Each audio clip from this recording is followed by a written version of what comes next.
It's green for go. They're racing. He says go. He says Tara. And Tiger Tara roars away from them on the home turn. Here comes another big boil over. Equine athleticism at its best. The King is in the castle once more. This is in one race. The rest are almost in another post. She is a star with a capital S. It's going to be a triple treat, a miracle three-peat.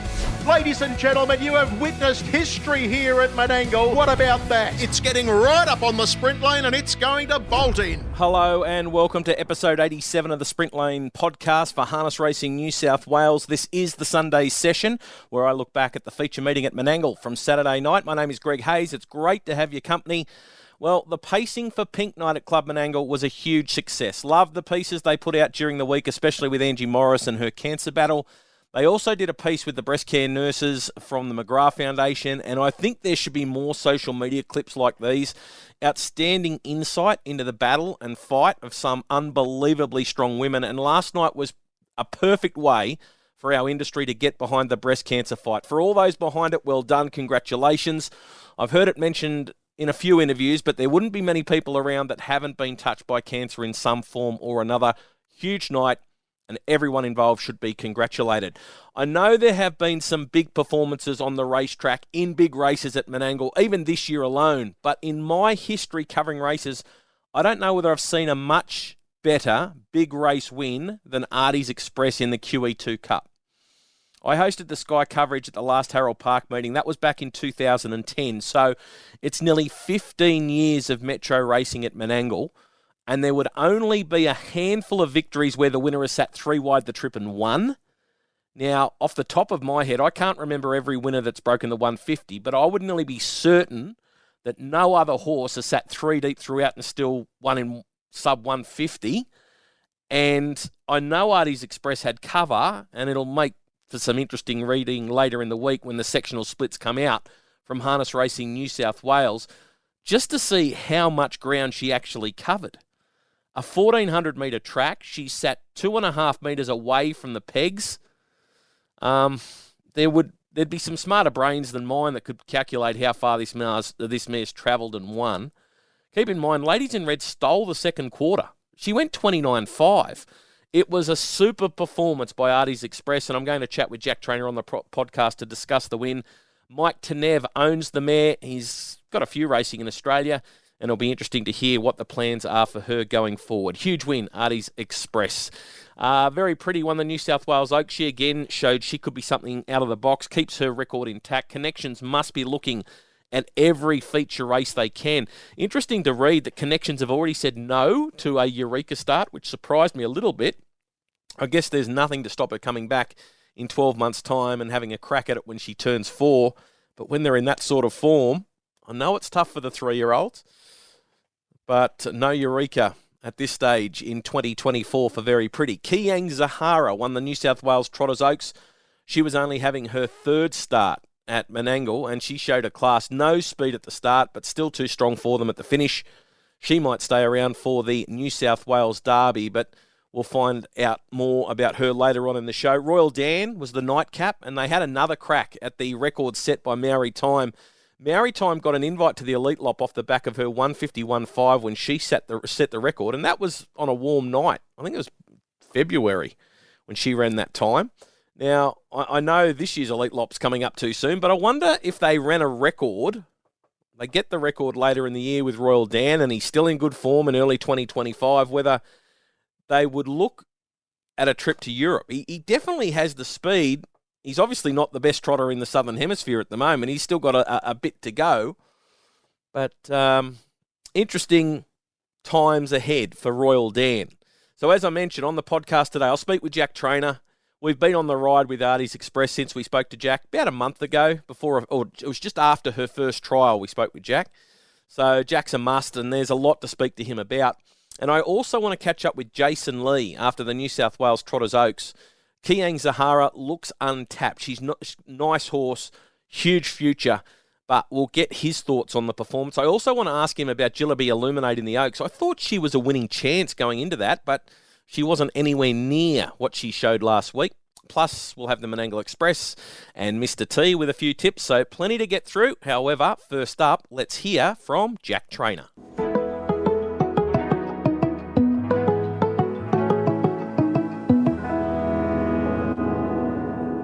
I Keep Smiling still coming on the outside, followed then by Braveview Kelly. Aardies Express will have to go via the Cape if she's to win it as they swing in, where Ladies in Red tries to fend off on the outside. Manhattan Recaro Rebels in trouble in back play. In the meantime, getting up on the inside is I'll Have a Bubbles. It's coming on, and down the outside, here comes Aardies Express. The leader is still Ladies in Red. Have a look at Aardies Express over the top, finishing brilliantly. Aardies Express goes home, grabs the lead. There's a win. Aardies Express. Aardies Express, near enough last to first, was 3 deep the entire trip and has bloused Ladies in Red. I think I'll Have a Bubbles got up on the inside and might have given Chloe Formosa a massive thrill. It's up there for third in a photo with Manhattan, who hung tough, and Promised Land got out late. Well, I think they moved from Harold Park in 2010, so nearly 15 years of metropolitan harness racing at Tabcorp Park Menangle.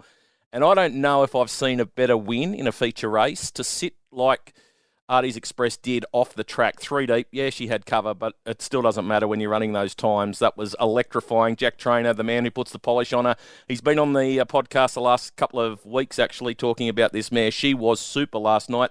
Jack, congratulations. What a win.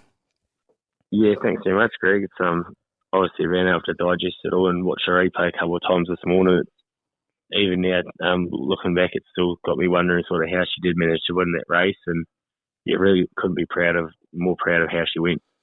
It looked like you had the plan to go forward. Manhattan had rolled to the top, but then Luke McCarthy out there 3 wide in front of you, and he basically he couldn't get going. He had nowhere to go, and you didn't really want to drag back and allow him to come back as well. So basically, after 400 metres, you knew you were 3 deep the trip.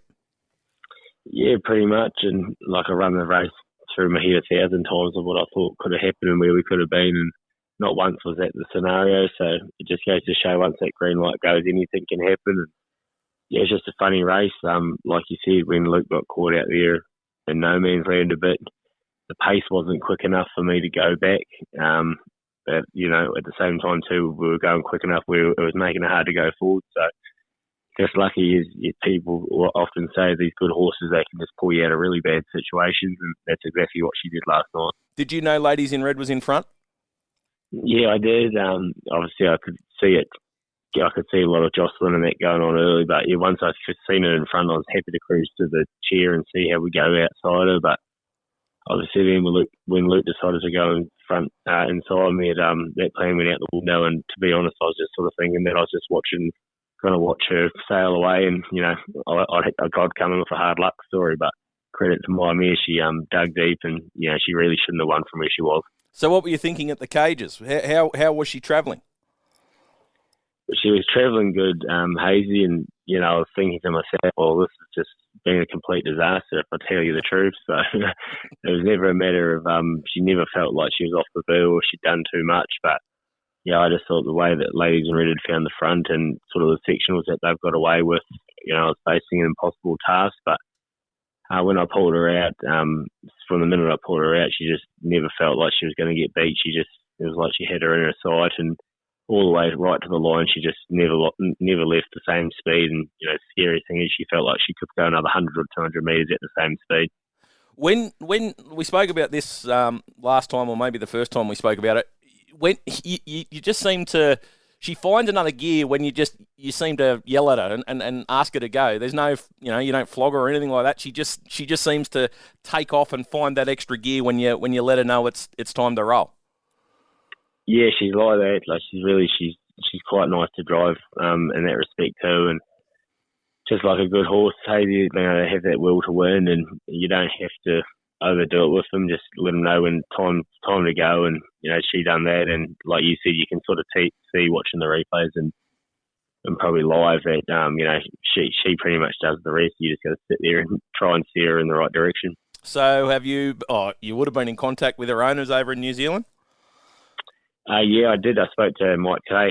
He lives in Canada, so the time zones are a little bit out of whack. So I think he watched the race about 4 or 5 in his morning. So yeah, he's over the moon, and yeah, it's well deserved for him too. Obviously, she's no secret she's had a few injuries that have set her back throughout the last couple of years. So for him to persevere with her and you know, keep faith in her and put faith in me, it's very rewarding for him, because yeah, a lot of owners would have put her in the breeding barn and just put that down to a bad luck story. But he's persevered, and last night he got rewarded for it. So is it something that you've got to be mindful of with training her? You got to, it's something that you've got to have in the back of your mind, the injuries, or is she well and truly past them?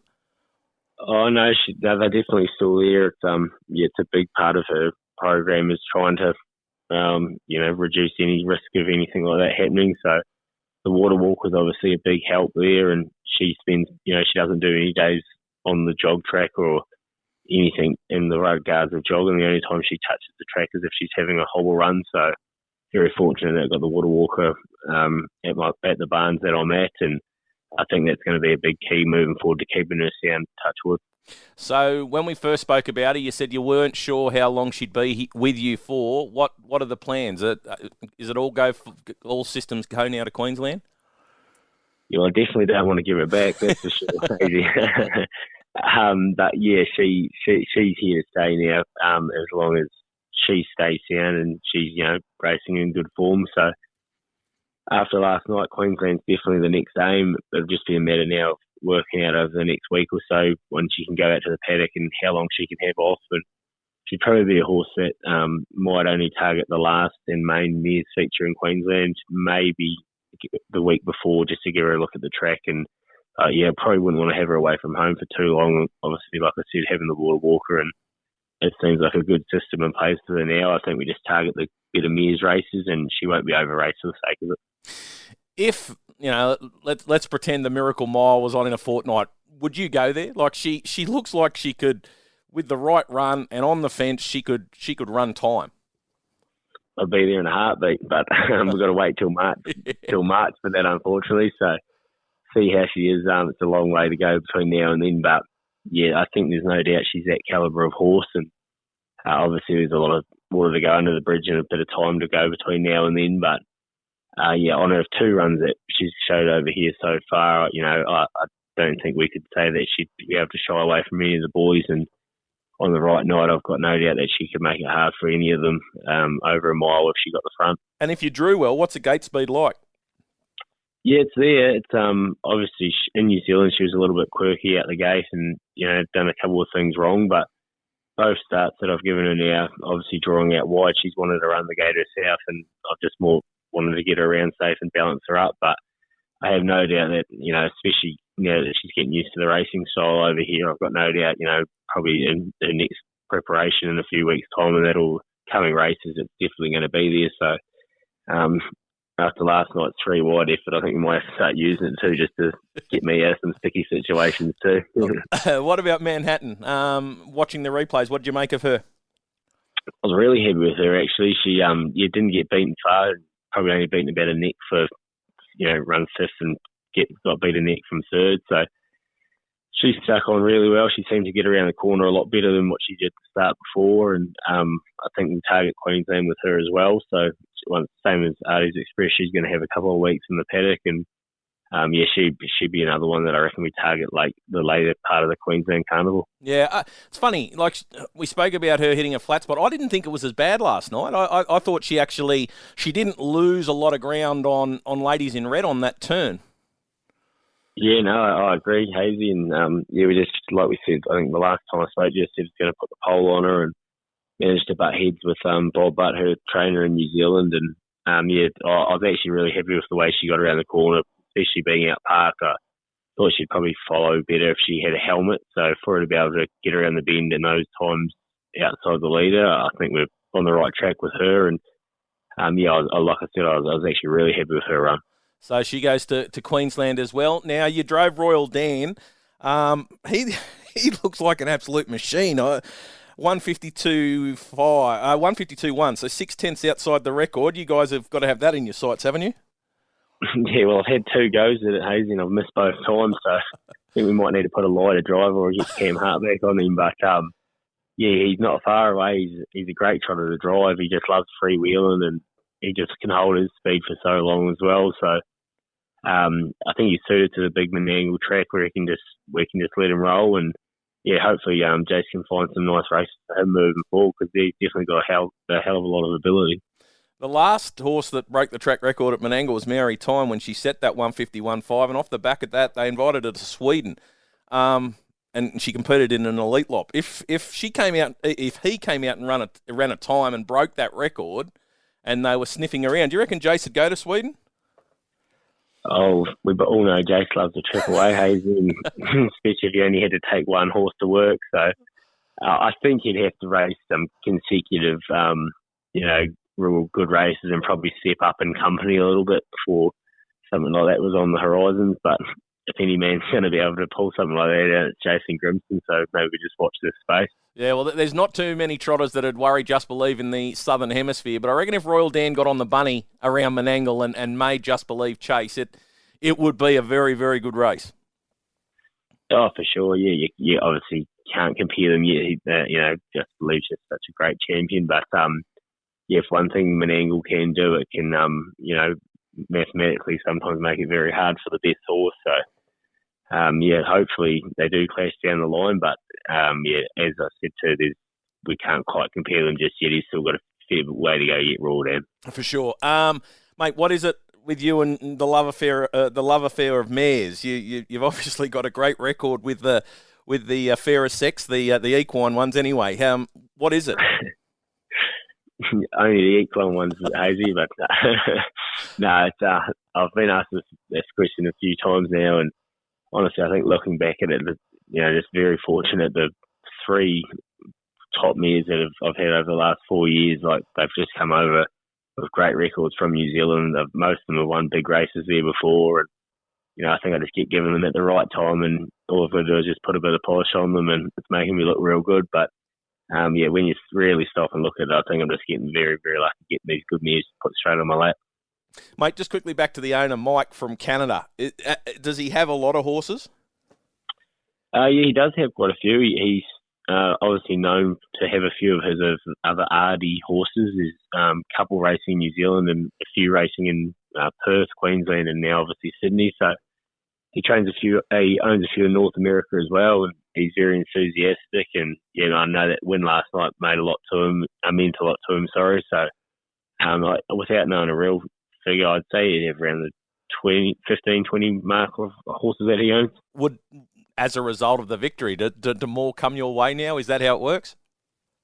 Oh, more Aardies Expresses would be nice, but might be getting a bit greedy there. But yeah, he's a businessman. He puts them where they need to be. So I'm sure if the right one's there, he might be able to come his way. And he's had Pete McMullen and Chantel Turpin do a great job with Aardies Flash in Queensland. So yeah, I'm sure down the line might put my name in the hat for a few more moving forward. Well, mate, congratulations. Huge win for you last night. As I said at the start, I don't know if I've seen a bigger feature race win there at Menangle. It was huge. Well done, and all the best of luck with her in Queensland. Awesome. Thanks very much, Hazy.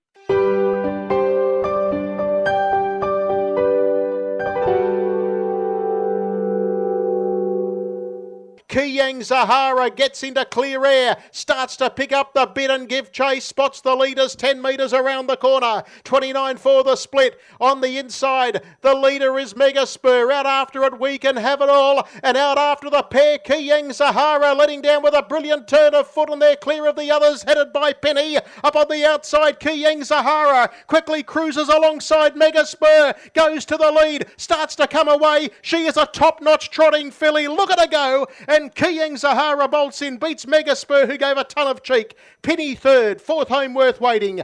Well, Keayang Zahara couldn't have been more impressive last night. Only lightly raced. She's still learning her craft, but gee, she's good when she gets out into the clear. Jason Lee's joining me to have a chat. Hey, Jace, how are you? Going well, Hazy, yourself? Good, mate. Good win last night. Yeah, she was terrific. Yep, no, She didn't have much luck early, but once she got out and got a bit of air, she was good. So is that gate speed, will that come in time, do you think? Oh, yeah, I think so. Just probably don't want to risk sort of making her too hot too early in her sort of racing career. The whole family have got a tendency if you get rushing off the gate too much. So we've probably just learnt our lesson over time with them, just to be a little patient, and I'd rather probably be a bit steady off the gate now, but I think in time you'd have plenty of gate speed. And what about when you were able to get off the pegs? Was there, because you had to move her across pretty abruptly to get her off the pegs and get her out into the clear? She did that fine, no problems at all? Yeah, no, she's pretty good manners-wise, sort of once she gets going, and that just can just get over racing a little bit if you probably get her in sort of situations that allow that. But yeah, she come back off and around pretty good. Sort of Beck Bartley's one outside us was getting up the track a little bit, so we're sort of half tempted to try and sneak in there, but in the end we were able to get in behind Beck, and she come back pretty good. When you got to the top of the straight, did you think that you were going to be the winner? Oh, yeah, to be honest, when I got off, I thought I was pretty confident that I knew she'd sprint pretty good, and the ones up front had done a fair bit of work. It was probably just for about 50 on the corner that I was a little worried, because it's pretty hard having to peel on the bend at Menangle, and Luke had sort of pinched a little bit of a break. But yeah, once we straightened up, I was pretty confident she did everything right. We'd be able to pick them up. So what do you do now? She's 3 from 3. She won a second race by 24 metres. She won a first race by 16 metres. She looks untapped. Yeah, look, it's very exciting, but just one step at a time. Try and probably let her get over this one. And the Derby's on again up here next week, so it's fair arcs for a filly to have to go and race the boys. But we're already up here, so we'll just sort of see how she pulls up. Auntie will stay with her for the week, and he'll make the call, sort of how she is, and we'll look at the noms tomorrow and make a decision there whether she stays or Mark brings her home. Is she paid up for everything down there? To be honest, Hazy, I'd have to double check. I'm pretty sure she'd definitely be size, Breeders' Crown, and maybe Need for Speed. Yep. So she's got some options. In terms of ability, what do you think? Untapped? Yeah, definitely exciting. Yep. No, she gives you a feel that, good paces sort of give you speed-wise. She's, very fast. So, definitely got all the attributes to be a really good horse. Mate, the stable also had Jillaby Nitro win race number 2 last night. I remember back in 2019 when he was winning everything as a juvenile, he looked a really special horse. It was good to see him get back into the winners list for Lockie Cook driving last night. Yeah, definitely. Lockie's he's been up here with the horses, so he's a great young driver and a really hard worker, and it was just great to see him get some success. His first drive on the track, and great for the old horse. I know Paddy put a lot of work in getting him back after he had a couple of little setbacks, and really good for Marg and all the family, all the uncles. They really love that old horse. So, it was tremendous that he could get the job done coming as a travelling companion. He looks really well suited at Menangle because he loves that long straight where he can wind up. Yeah, definitely. It's tempting to leave him up here, just that he's half a pet, so it's sort of hard to let him go. But, it definitely does suit him up here, probably the racing style more. Now he's more of a sit sprint, come off a helmet, and it gives him the whole straight to wind up. So, 100% does definitely suit him up here, and that was sort of behind the reason we brought him. We just thought that he'd had the one run back from a spell and a little injury, and first up he was good, but he was definitely savage in the line on the big strokes. Mate, Jillaby Illuminate in the Oaks, she was fantastic in the Oaks heat last week. Got caught off the fence. You were trying to get Luxa Turner to come around or to come out and give you some cover, and Ricky didn't come out to the 1,000, so she was forced to basically cut the breeze for a fair bit of the trip. What did you make of her? Yeah, definitely playing sort of games with trying to get Ricky to come a bit. I probably in the end I should have just shut the gate and gone and asked Cam the question. But to be honest, I thought she was pretty disappointing. Should have ran third at worst. She probably just didn't handle going into the retention barn away from her paddock mate. She's just a bit of a flighty filly, and the reason we sort of brought one with her, and just with all the action in the retention barn, horses going in and out. A lot of them do handle it, but she's just one that is a little bit funny. And I know Lockie was pretty worried that she was just sort of getting a bit hot in there. But, whether the good run last week too and the week away from home, it's sometimes a bit of a juggling act how to train them to back up the week after they go really good up here. The track, you don't seem to need to do too much during the week, and just whether she spent too many tickets, throughout the week, just getting a bit excited. But we're not shying away from it. She was disappointing, and had to do a little bit more work than we would have liked, but definitely think she should have been running on better. So she's only had the 7 career starts, and in this prep she's only had the 5. Will you look to press on to Queensland, or after last night you'll sit back and reassess? Possibly. I think it's one of those things. She's only sort of lightly experienced, and if you don't have a crack at these big races, you sort of can't win them. So she's definitely got the ability and the speed to sort of be in them. And I think the more she goes around, the better she'll get. But yeah, she's just she's a bit of a difficult filly. She can be a little bit hard to train and deal with, but she's got a motor. So we'll just let her get over this and then reassess whether we look at a Queensland campaign or just freshen up and aim at some things down home. All right, mate. Well, good night for you. Picked up another big one with Keayang Zahara. Congratulations with that, and we look forward to seeing you up and about when we see you back in Sydney. Cheers. Thanks, Hazy.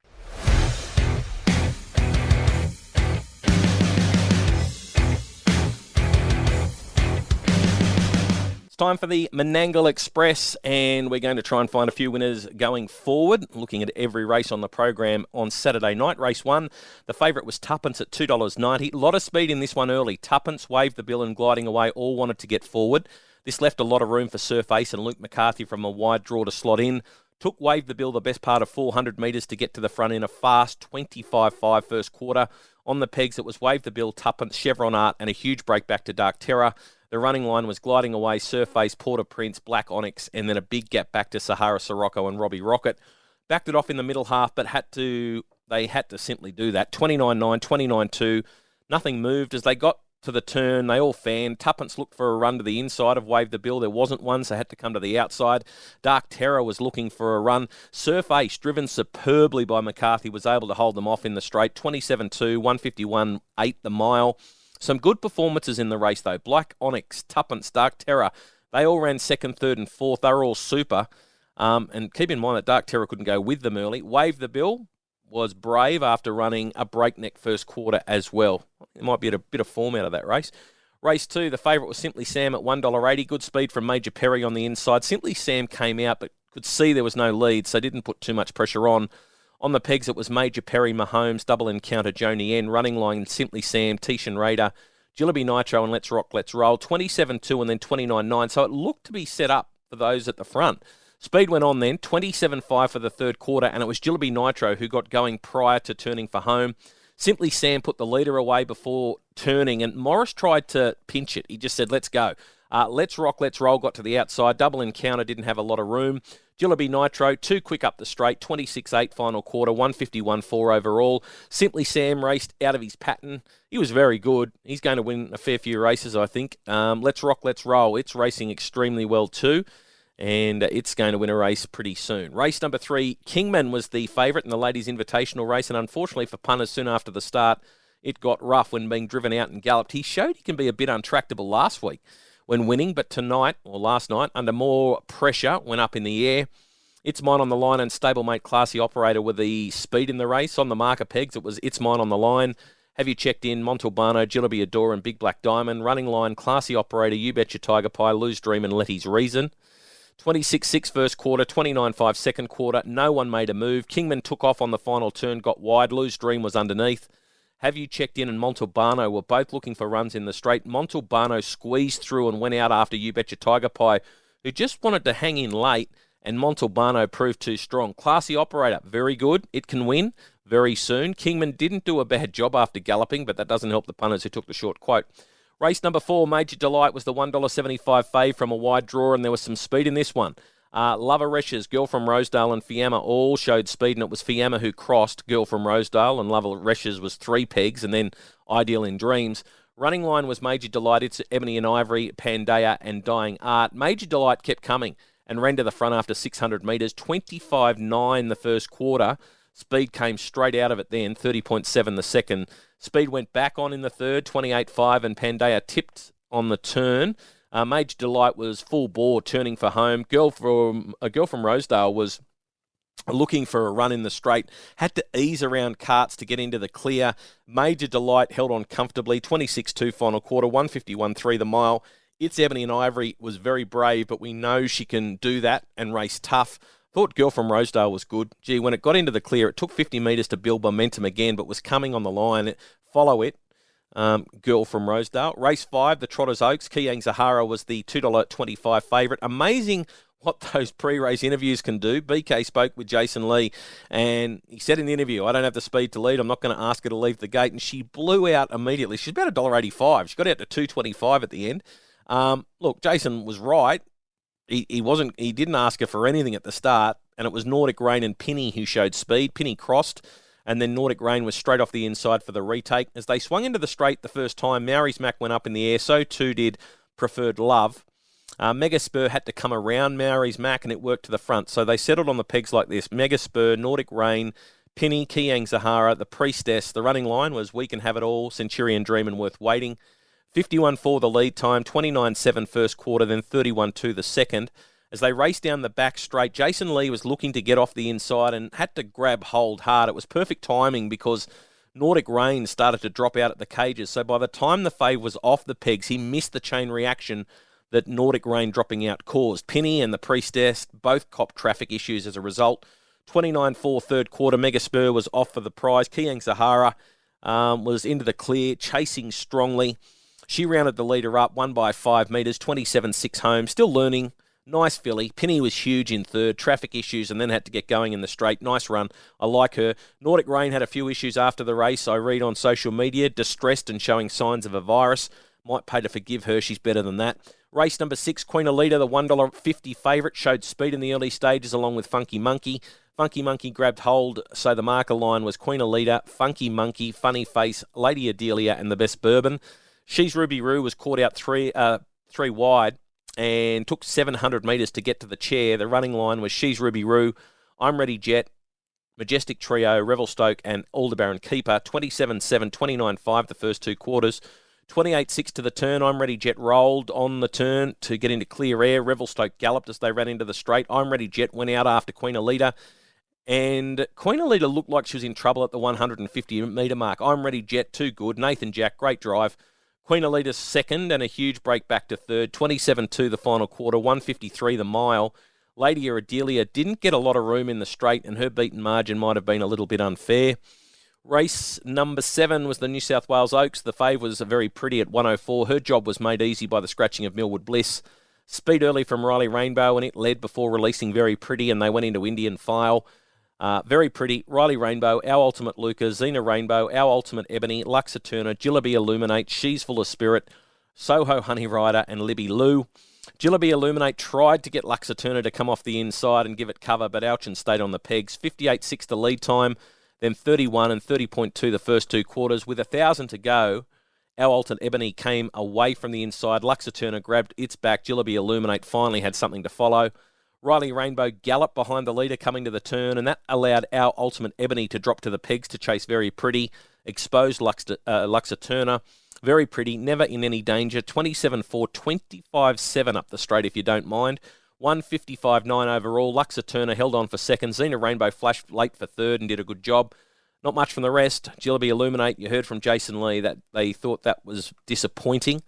Race 8, the big one, the QEII Cup. There was speed everywhere. I'll Have a Bubbles, Ladies in Red, Soho Historia, and Manhattan all charged forward out of the gate. Ladies in Red got to the front, and behind it were I'll Have a Bubbles, Braveview Kelly, Promised Land, Running Line Manhattan, Soho Historia, Rakiro Rebel, and I'm Prezi Bell. Out 3 wide, you had Keep Smiling and Aardies Express. 26.3 off the gate, but they slowed down in the second, 29.5, same time as Queen Alita went through her second quarter. 27.5 around the turn. Soho Historia tried to push I Keep Smiling out of the way, and Aardies Express got to the outside. Rakiro Rebel went up in the air. Looks like it might have struck a wheel.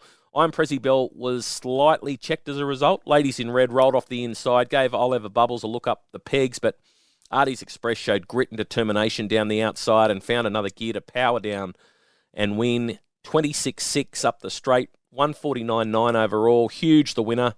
No disgrace, Ladies in Red. Braveview Kelly didn't have a lot of room in the straight, but the winner was massive. Race number 9 was the Pink Bonnet for the 2-year-olds, and Namaka was the favourite at $1.80. Sensationalised was quick off the arm and crossed before handing over to Namaka. So on the pegs, it was Namaka, Sensationalised, Peace Out, the Swift One, and 2 Crack Corn. The running line was Miss Disturbia, Wicked Susan, and Delightfully Sweet. 27.4 off the arm, followed by 30.7. 28.6 around the side, and you could see Leighton Green wanted to get off the pegs, so he eased on the turn for clear air with Peace Out, and all of a sudden there was a huge gap up the fence, and the Swift One took that gap. 27.6 up the straight. Namaka was urged along, but held them up the straight. Never really in any doubt.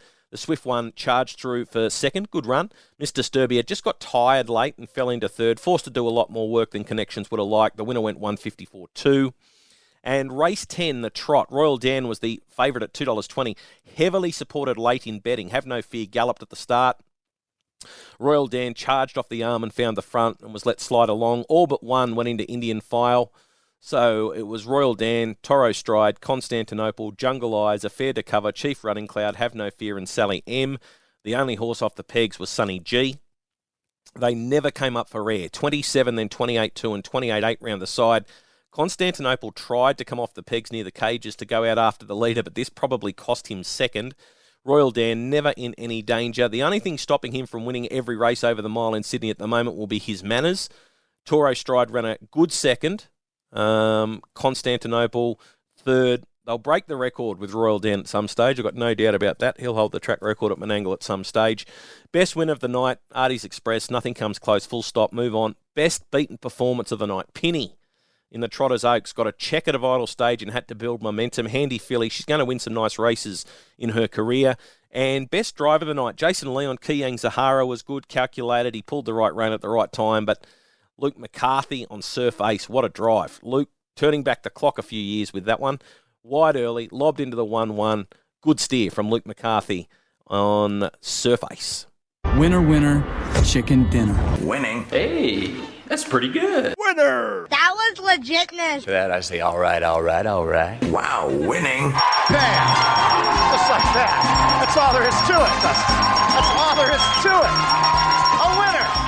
Just like that. And the winner is...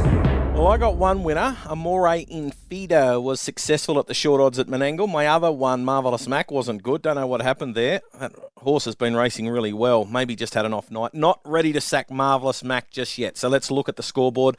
I'm minus $4 and Mr. T. Pity the fool. He's minus $50. He's got a bit to make up. We need to set an end date to this tipping comp and start another one. Mr. T went 0 from 2 last week. He needs a couple of winners. What's he got? He's got race 2 at Bathurst, number 5, the Vixen for Amanda Turnbull and Ash DeLoza. Amanda's been having a good run lately, trains them to be tough and not afraid to sit wide and beat up on the horses drawn inside. Hasn't raced since December, but has had 2 trials to tighten it up for this. So race 2, number 5, the Vixen. And race 8, number 6, Giselle, hasn't raced since March last year, but Mr. T has obviously been clocking this one at the trials because it's had 3 trials and won all 3. Trained by Ash Syker, has an awkward draw to overcome, but Mr. T is confident that it can bounce straight into the winners list. That's race 8, number 6, Giselle. My 2, Menangle Tuesday, race 6, number 4, Extreme C. Now, it is into the Eureka. It's been kept at a rating 70. So I would think they would have been having a look at this series. So they've done well with that. Very well placed by David Hewitt. They're going to need a new driver for the Eureka. I thought Tuesday might have been the chance for them to throw someone else on and just get a little bit of experience behind the horse. But Brad is going to take the drive. And it'll take a lot of beating, especially with the outside fighter needing to keep the speed on. So that's race 6, number 4, Extreme C. And race 8 at Menangle on Tuesday, My Ultimate Snowy, bounced back into the winners list last start. It's got good speed again. Looks as though it's been set for this series. Jared Alchin, Cam Hart, good combination. And I think both of those horses are going to be short. I think they both look over the line. So the second one is race 8, number 2, My Ultimate Snowy. Fantasy update this week. Champo 71 is still in front, 142 points in front of Mays and a further 107 points back to Manning 1990 in third. And there's another 120 back to fourth. So it does look like the money, the top 3 place getters, and that money that's on offer is all but sorted. I've dropped back to 78, still hanging on to a spot in the top 100, which is good. My move to get Mark Pitt into the team was okay this week after he won the Oaks, so happy with that move. Round 3 was won by Rooster 10 with 758 points. Kate 97 was second with 750, and the Raven was third with 747. I only scored 611 points, so that's not great, but Cam Hart dropped another $200,000. He's now just over the $2.2 million mark, and Tom Ison had a big week, and he's back just under the $1 million mark. Now, that just about wraps up the podcast for another week. Thank you to Jack Trainor and Jason Lee for joining me. It is definitely warming up to the regional championships, so looking forward to those. Enjoy your harness racing again this week, and I'll catch up with you next Sunday for another edition of the Sunday Session.